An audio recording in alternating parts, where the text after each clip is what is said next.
Welcome to our tutorial on the Zeltis ZIP43G phone. This is the economy model of our ZIP series of IP phones, yet it still boasts a full duplex speakerphone and a dedicated EHS headset port, which allows you to answer calls with the button on your headset device. If your company has our UC client, ZAC, all our phones are completely compatible with it. So you can control your phone calls from your desktop application or by pressing buttons on the phone. For this video, we will be using the phone buttons only. Check out our videos on ZAC to find out how to control your phone calls from the desktop application. Let's start by getting familiar with the phone's layout. First things first, ZIP43G has a 132 pixel by 64 pixel black and white display. It will automatically light up when you press any button on the phone, so you don't have to strain your eyes. The three buttons here are line keys. You can have up to 3 simultaneous calls, one call active and the other 2 on hold. When you are talking on a call on line 1, the key will light up solid green. If you place the call on hold, the light will start to flash. These line keys can be configured to have other functions by your system administrator, but I will discuss this in more detail later in the video. Under the screen are 4 contextual soft keys. They correspond to the keys currently displayed on the screen, and what they do varies based on the situation. For example, in this photo, the phone is in idle state. The options are Menu, Do Not Disturb, Pick Up a Call from Park, and Directory for saved phone numbers. In the phone's top right corner is the message waiting indicator. It will flash when you get an incoming call or when you have a voice message that you haven't checked yet. Along the right side of the phone are a few more functional buttons. To check that message, click the middle button. To mute your audio, use the mute key, then tap it again to unmute. To quickly call back a number you just dialed, click redial. Then there is the speaker button on the bottom. And if you're using a headset, you can use the headset button to switch a call to headset. Later in the video, I will demonstrate how to utilize these. And down here, you can adjust the volume. Lastly, there are directional keys including OK and Cancel. You can use these to navigate phone menu. Cancel button can also be used to end calls or exit menu. The dial pad is pretty self-explanatory. When you finish dialing a number, you can press Send on this hash button to initiate a call. It works like a cell phone send button for initiating calls. So now that you know what is what on your phone, let's see it in action.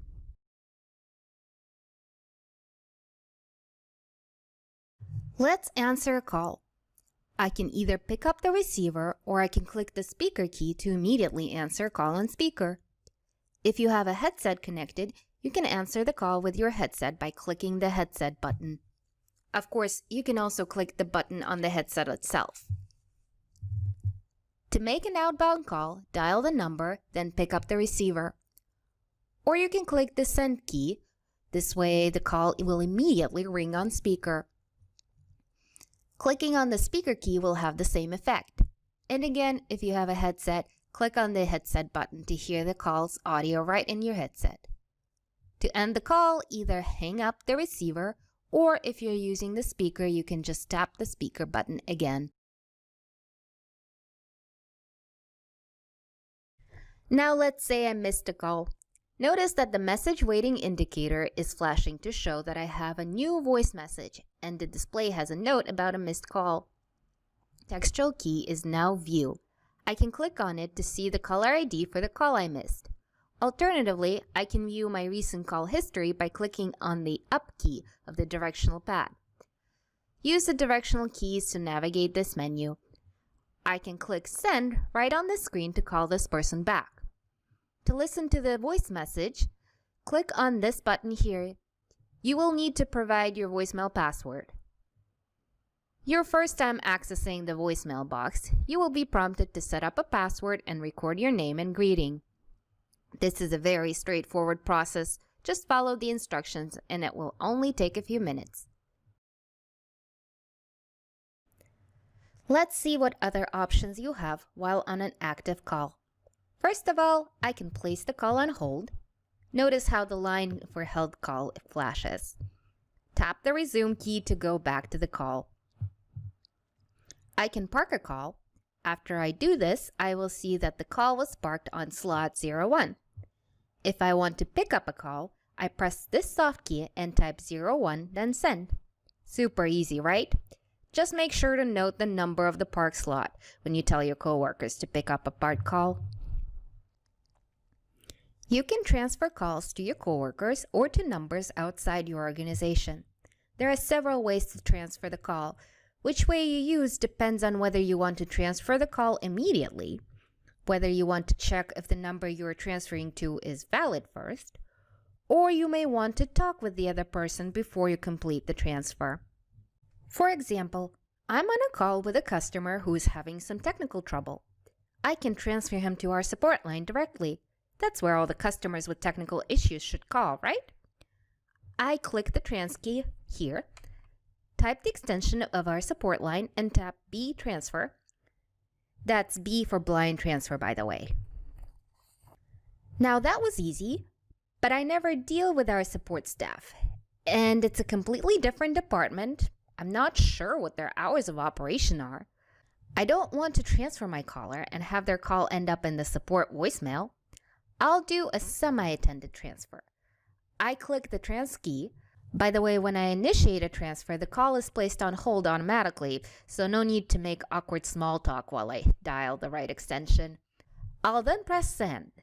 Aha, the line is ringing, so there's somebody to answer the call. Now I press the trans key again to send my caller to the support extension. Okay, this time, I'm not quite sure where to transfer my customer. Does he need the support department? Or maybe I should send him to his account representative? I again start by pressing trans and placing my call on hold. I'm then going to dial the support extension and send. I'll wait until the person on the other line answers. Oh, hi there. I've got Mr. Customer on the line and he's having trouble accessing his account. Oh, you can help him. Great. I'll just press that trans key and send him to you. Oh, wait, never mind. I shouldn't transfer Mr. Customer to you. He should talk to somebody else? Okay, then I'll press the X key to cancel the transfer. Another thing I can do while on a call is create a three-way conference. I'll continue with my scenario. I'm on the call with Mr. Customer and I'd like to get his account representative on the line also. I press the conf key. This places the call on hold. I enter the extension I need and then send. By the way, this can also be a number outside my organization too. Hey Lisa, I'm talking to Mr. Customer and he wants to negotiate a new agreement. Can I conference you in so we can discuss this together? Great!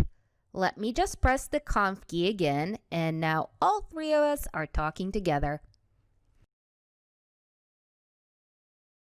From your phone, you can access a directory of the contacts on the MX by pressing the directory button and contacts.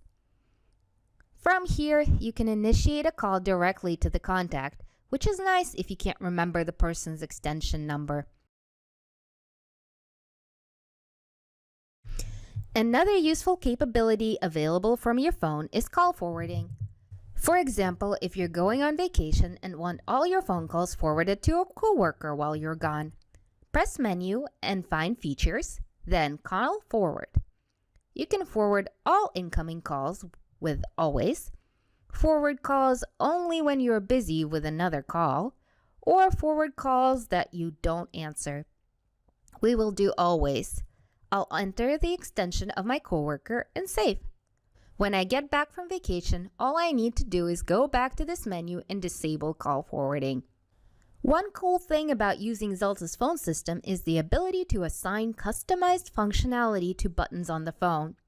The line buttons on the right of the screen can be configured to other functions.